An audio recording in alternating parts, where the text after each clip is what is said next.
Le diable m'est apparu en 2015. Salut tout le monde, que le Seigneur vous bénisse. Je suis passé près d'une église. J'ai entendu un modérateur en train de conduire la prière.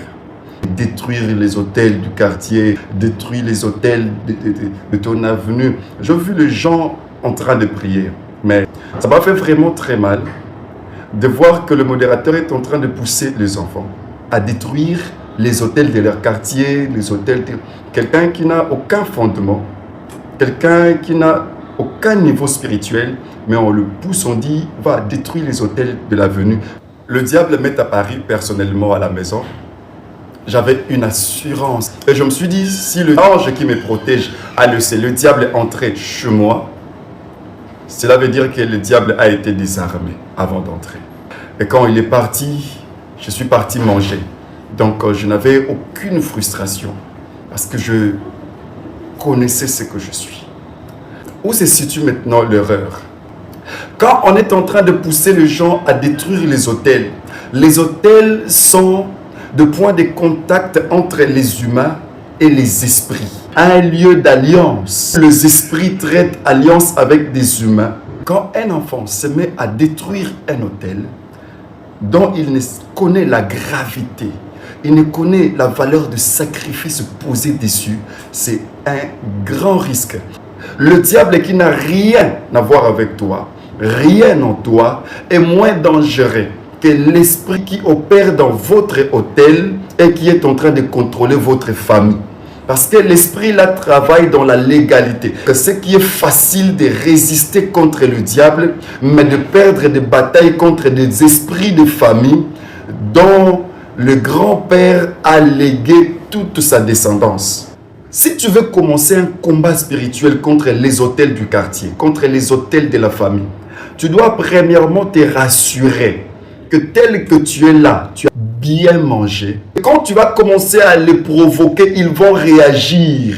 Et quand les esprits des hôtels réagissent, si tu es léger, ils vont te basculer.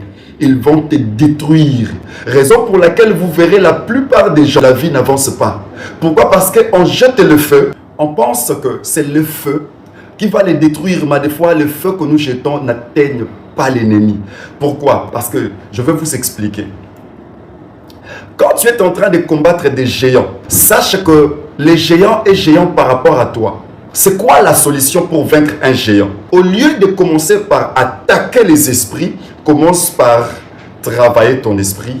Tu grandis. Ce n'est pas le feu qui fait la différence, c'est la taille de la personne qui jette le feu. C'est son poids spirituel, son autorité spirituelle. Si tu n'as pas une autorité spirituelle, peu importe ce que tu es en train de dire en criant, tu es en train de ne rien faire. Car la voix de l'autorité spirituelle, elle est différente de la voix physique. Tu peux crier, mais le démon est en train de se moquer de toi. Bon.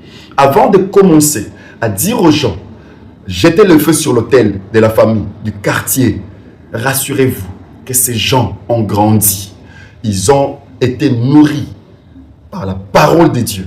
Ils ont été nourris par les aliments spirituels. Ce sont des gens de la prière, de grandes dimensions. Si cela n'est pas le cas, n'allez pas attaquer les hôtels. Cherchez des gens pour vous aider. Est-ce que je suis en train de minimiser les Christ qui ont en vous? Non. Je suis en train de vous protéger des esprits plus grands.